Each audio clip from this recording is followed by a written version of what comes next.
에베소서 5장 16절에서 18절 말씀입니다. 우리 함께 한 목소리로 합독하겠습니다. 시작. 세월을 아끼라. 때가 악하니라. 그러므로 어리석은 자가 되지 말고 오직 주의 뜻이 무엇인가 이해하라. 술 취하지 말라. 이는 방탕한 것이니 오직 성령으로 충만함을 받으라. 아멘. 늦은 저녁 시간에 이렇게 집에 앉아 있다가 집 문을 열고 바깥을 나가보면 제가 살고 있는 동네의 골목길은 굉장히 어두컴컴합니다. 가로등이 켜진 몇 군데를 제외하고는 짙은 어둠을 만나게 되죠. 그 길로 다니는 차도 당연히 그 늦은 시간에는 없고요. 집집마다 잠을 자야 하니 집집마다 불들이 다 꺼져 있고요. 그러니 굉장히 어둡기 마련입니다. 그 어두운 골목길에서 무엇을 확인하려고 핸드폰을 열어서 핸드폰을 켜면 핸드폰에서 나오는 불빛은 굉장히 밝게 느껴집니다. 반대로 이번 여름에 제가 12년 만에 한국을 방문해 보았더니 여기서 그래도 15년을 살았다고 참 생소하고 놀라웠던 것은 한국의 밤은 굉장히 밝다는 것입니다. 여기저기 막 네온 사인들이 켜져 있고요. 차도를 달리는 자동차들의 조명들도 늦은 시간에도 수많은 차들이 다니면서 굉장히 밝은 불빛을 내고 있었습니다. 집집마다 불이 꺼져 있기보다는 늦은 시간에도 불이 켜져 있고 영업을 하는 가게들도 굉장히 많고요. 가로등도 곳곳에 너무나 많이 있다 보니까 밤이라 해도 야 이게 밤인가 어두움을 전혀 느끼는 것이 쉽지가 않았습니다. 이런 한국 거리에서 핸드폰을 켜면 핸드폰 조명은 전혀 밝게 느껴지지 않습니다. 왜냐하면 주변이 핸드폰의 조명보다 더 밝기 때문이죠. 그러면 빛이라는 존재가 제대로 된 역할을 할 수 있는 곳이라면 한국의 밤거리겠습니까? 아니면 우리가 살고 있는 미국의 어두운 밤거리겠습니까? 당연히 빛이라는 것은 작은 빛이라도 어두운 곳을 밝히는 것이 제 역할일 것이고 어두움을 밝힐 수 있는 것이 빛이라고 한다면 그 밤거리가 환한 한국보다는 우리가 살고 있는 미국의 어두운 밤거리가 작은 불빛이라도 더 그 제 역할을 할 수 있는 장소가 되기 마련이겠죠. 그 마음 가지고 우리가 한번 16절을 보겠습니다. 16절 말씀 함께 읽겠습니다. 시작. 세월을 아끼라. 때가 악하니라. 이 말씀을 좀 잘 이해해야 합니다. 여기서 세월을 아끼라 라고 말씀할 때 이 세월이라는 말을 헬라어 원어 성경으로 보면 어떤 뜻을 가지고 있는 단어냐면 그냥 우리가 흔히 아는 세월, 지나가는 시간이 아니라 적절한 시기, 적절한 시간이라는 뜻을 가지고 있는 단어입니다. 그리고 이어지는 아껴라, 아끼라라는 말은 이 또한 헬라어 원어를 찾아보면 이 단어가 갖는 의미는 최대한 잘 활용하라 라는 의미를 가지고 있습니다. 즉 세월을 아끼라 라는 말을 헬라어 원어적으로 잘 해석하면 적절한 시기를 최대한 잘 활용해야 한다라는 뜻이 되는 거죠. 적절한 시기, 적절한 시간을 최대한 잘 활용해야 된다. 그리고 그 다음 뭐라고 기록합니까? 때가 악하니라 라고 말하죠. 이 말씀이 의미하는 바가 참 재밌는 것은 적절한 시기를 최대한 잘 활용하라. 때가 악하니라. 우리가 살고 있는 이 시기 분명히 악한 시기죠. 죄로 물들어 있는 이 시기. 그런데 우리가 살고 있는 이 악한 시기를 사도 바울은 말하기를 적절한 시기다라고 말한단 말입니다. 그렇죠. 악한 시기가 적절한 시기이다. 뭔가 이상합니다. 그럼 과연 뭘 하기에 적절한 시기일까? 최대한 잘 활용하기에 적절한 시기라는 것이죠. 이 말씀을 완전히 잘 이해하기 위해서는 어제 본문에 걸쳐 있었던 5장 8절 말씀을 좀 함께 봐야 합니다. 8절 말씀 성경 가지고 계신 분들은 함께 읽겠습니다. 8절 말씀 시작. 너희가 전에는 어둠이더니 이제는 주 안에서 빛이라. 빛의 자녀들처럼 행하라. 아멘. 그리스도인은 유혹의 구습을 따라 살아가는 옛사람을 벗어버리고 하나님을 따르는 새 사람을 입어야 한다라고 4장에서 말씀드렸죠. 그리고 5장에서 말씀하기를 이 세 사람은 더 이상 어둠의 존재가 아니라 무슨 존재라고요? 빛의 존재라는 겁니다. 다시 한번 정리하자면 우리가 살고 있는 세상은 패역하고 죄악으로 물들어서 악이 판을 치는 세상이 맞습니다. 그러나 이 악한 시기는 적절한 시기랍니다. 이전에는 어둠이던 그리스도인들이 이제는 새 사람이 되어서 빛을 비추기에 적절한 시기라는 말이죠. 이해가 되시죠? 서론에 말씀드린 것과 같이 핸드폰 불빛은 밝은 한국 거리에서는 아무런 도움도 되지 않는 빛의 크기일 것입니다. 그러나 어두컴컴한 미국 동네 골목길에서는 굉장히 밝게 느껴지는 것처럼 빛된 존재된 우리가 이 어두운 세상, 악한 세상, 이 어두운 곳을 밝히기에는 너무나 지금이 적절한 시기라는 말이죠. 그래서 우리가 살고 있는 이 세상 속에는요, 더할 나위 없이 올바른 그리스도인들이 필요합니다.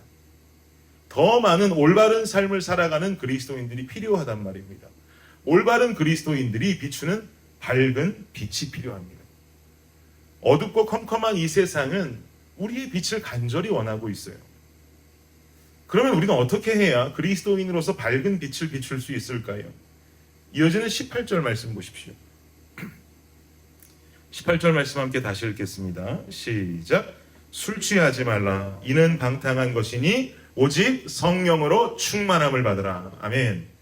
빛을 비출 수 있는 방법은 다른 게 없습니다. 성령의 충만함이에요.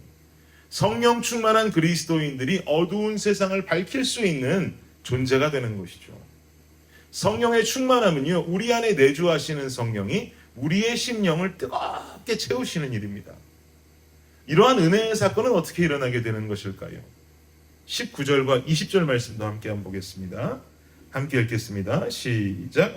시와 찬송과 신령한 노래들로 서로 화답하며 너희의 마음으로 주께 노래하며 찬송하며 범사에 우리 주 예수 그리스도의 이름으로 항상 아버지 하나님께 감사하며. 아멘.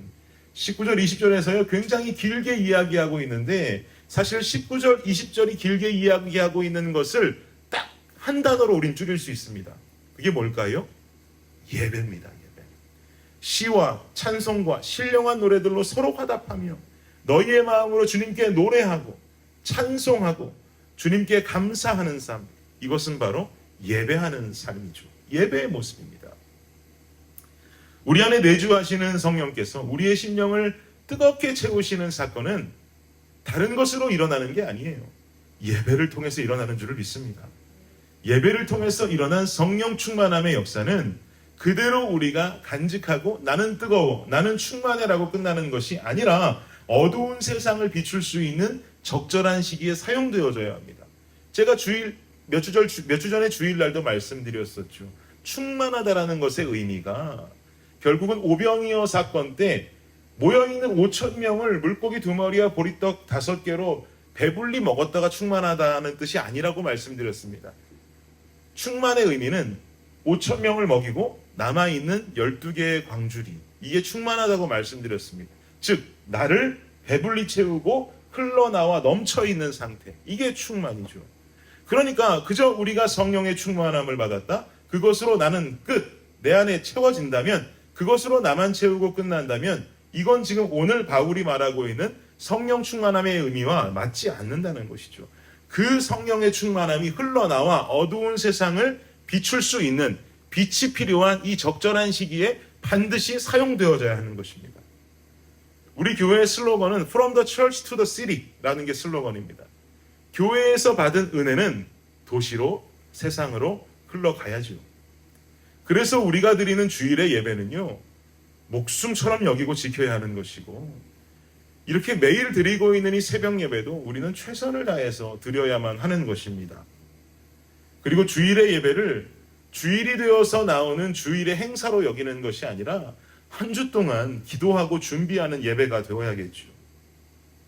주일이 되니까 시간 돼서 예배당으로 나오는 성도와 한 주 동안 열심히 이 주일을 기대하고 기도하면서 주일을 주일을 준비했던 성도가 받는 은혜의 크기는 당연히 다릅니다. 다를 수밖에 없습니다. 우리 오늘 금요일을 살아갑니다. 내일이 지나고 모레가 되면 주일이 찾아오죠. 우리는 이 남은 시간들을요, 기도하고 기대하면서 주일을 준비하기 원합니다. 말씀으로 미리 준비하고, 기도하며 준비하고, 하나님 내게 은혜를 주십시오. 이번 주일 이 예배를 통해서 예배 한번 잘 드림으로 내 인생이 완벽히 송두리째 변화되는 하나님의 성령의 충만함의 역사를 입게 해주십시오. 듀나미스, 다이너마이트와도 같은 은혜가 이 기도와 기대와 준비를 통해 우리에게 분명히 임하게 될 줄을 믿습니다. 지금 분명히 이 말씀을 또 온라인으로 듣게 될 우리 블레싱의 성도들이 있을 텐데, 온라인으로 듣고 있는 블레싱의 성도들도 함께 기도하고 기대하면서 이 주일 예배를 준비하고 다이너마이트와도 같은 그 은혜를 우리 블레싱 모두가 경험하기를 원합니다. 저는 말씀을 준비하면서 이번 주일이 너무 기대가 됩니다. 이 프레시하임, 이 장소가 오순절 성령이 임했던 그 장소가 되기를 원합니다.